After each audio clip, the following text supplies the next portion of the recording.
ഞാനൊരു ഓഡിയോ കേൾക്കുകയായിരുന്നു. നിങ്ങൾ കേട്ടിട്ടുണ്ടോ കണ്ടിട്ടുണ്ടോ എന്ന് അറിയില്ല. നമുക്ക് അറിയാം, നെടുമങ്ങാട് കേരളത്തിലെ ഒരമ്മമാർക്കും ആ ദിവസം മറക്കാൻ പറ്റില്ല. ആ കുഞ്ഞിന്റെ മുഖവും ആ ഒരു വാർത്തയൊന്നും ഒരിക്കലും മറക്കാൻ പറ്റില്ല. അത്രയും വേദനിപ്പിക്കുന്ന ഒരു വാർത്തയായിരുന്നല്ലേ, 1.5 വയസ്സുകാരന്റെ മരണം. അതുമായി ബന്ധപ്പെട്ട ഒരു ഓഡിയോ ആണ് ഇപ്പോൾ ഒരു ചാനൽ പുറത്തുവിട്ടത്. അത് ഞാൻ കേട്ടുകൊണ്ടിരിക്കുകയായിരുന്നു.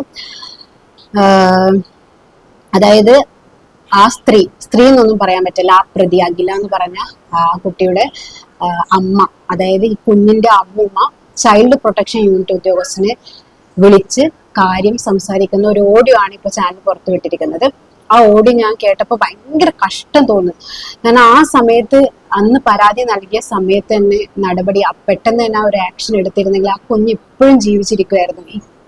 ഇത്രക്കും ബോധമില്ലാത്ത ആളുകളാണ് ഈ വകുപ്പിലൊക്കെ ഇരിക്കുന്നത്. എന്തിനാണ് ഈ ഹെൽപ്പ് ലൈൻ നമ്പർ സംരക്ഷണം എന്നൊക്കെ പറഞ്ഞിട്ട് ഇത്തരം വകുപ്പുകളും ഉദ്യോഗസ്ഥരൊക്കെ എന്തിനാണ് അവിടെ ഇരുത്തിയിരിക്കുന്നതെന്ന് മനസ്സിലാവുന്നില്ല. പെട്ടെന്ന് തന്നെ ഈ ഹെൽപ്പ് ലൈൻ നമ്പർ എന്നൊക്കെ പറഞ്ഞു കഴിഞ്ഞാൽ ആ പെട്ടെന്ന് ആക്ഷൻ എടുത്തിട്ടില്ല. പിന്നെ എന്തിനാ ഇതിന്റെ ഒക്കെ ആവശ്യം? ഇപ്പൊ മന്ത്രി ഈ ഓഡിയോ പുറത്തു വന്നതിന് പിന്നാലെ മന്ത്രി ബിന്ദു കൃഷ്ണ ആ ജീവനക്കാരെ പുറത്താക്കിയെന്നോ എന്ന് പറഞ്ഞൊരു വാർത്ത കണ്ടിരുന്നു. ഈ സംഭവം നടന്നു കഴിഞ്ഞ് കുഞ്ഞ് നഷ്ടപ്പെട്ട് കഴിഞ്ഞിട്ട് ഇതുപോലത്തെ നടപടി എടുത്തിട്ടൊന്നും ഒരു കാര്യമില്ല.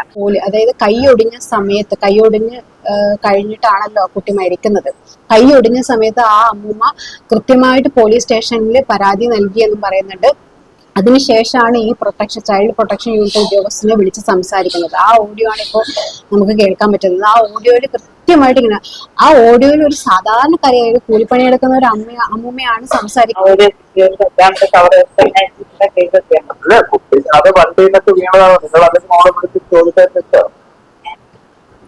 നിങ്ങൾക്ക് ഈ ഓഡിയോ കേൾക്കാൻ പറ്റുമോന്ന് അറിയില്ല.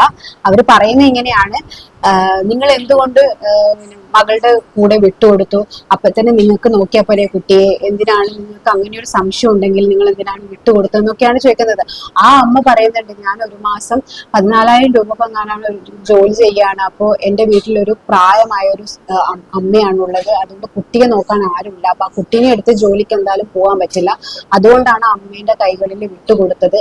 അവള് നോക്കും, കുഞ്ഞല്ലേ, 1.5 വയസ്സുള്ള കുട്ടീനെയൊക്കെ എങ്ങനെയാണ് ഒരു പ്രായമായ സ്ത്രീക്ക് നോക്കാൻ പറ്റുമോ? പാല് കൂടി പോലും മാറാത്തൊരു കുഞ്ഞിനെ എടുത്തുകൊണ്ട് പോകുമ്പോ ആ യുവാവ് പറഞ്ഞിട്ടുണ്ടായിരുന്നു പോലും, പുഴുത്ത പട്ടിയെ പോലെയാണ് ഞാൻ നോക്കുക എന്നൊക്കെയാണ് പറഞ്ഞിട്ട് ഭീഷണിപ്പെടുത്തി പോയത് എന്നൊക്കെയാണ് ആ അമ്മമ്മ പറയുന്നത്. അതുകൊണ്ടാണ് ആ അമ്മമ്മക്ക് ഒരു സംശയം തോന്നിയെന്നാണ് പറയുന്നത്.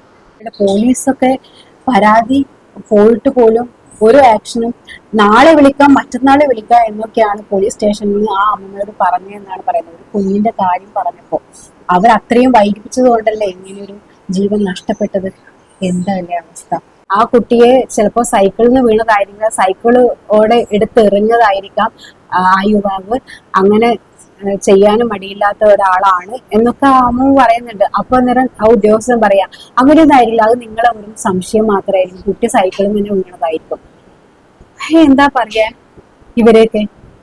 സത്യം പറഞ്ഞാൽ കഷ്ടം തോന്നുന്നു. ഇത്തരം വകുപ്പുകളിലൊക്കെ പഠിപ്പും വിവരമുള്ള ആളുകൾ വന്ന് ഇരിക്കുമ്പോൾ എന്ത് സംരക്ഷണമാണ് ഈ കേരളത്തിലെ ജനങ്ങൾക്ക് ഇവരൊക്കെ നൽകുന്നതെന്ന് എനിക്ക് മനസ്സിലാവുന്നില്ല. ഭയങ്കര കഷ്ടം തോന്നുന്നു. ആ കുഞ്ഞിന്റെ മുഖം ഇങ്ങനെ വല്ലാണ്ട് മനസ്സിൽ വരികയാണ്. രക്ഷിച്ചിരുന്നെങ്കിൽ ഇപ്പോഴും ആ കുഞ്ഞിവിടെ ഉണ്ടാവുമായിരുന്നില്ല.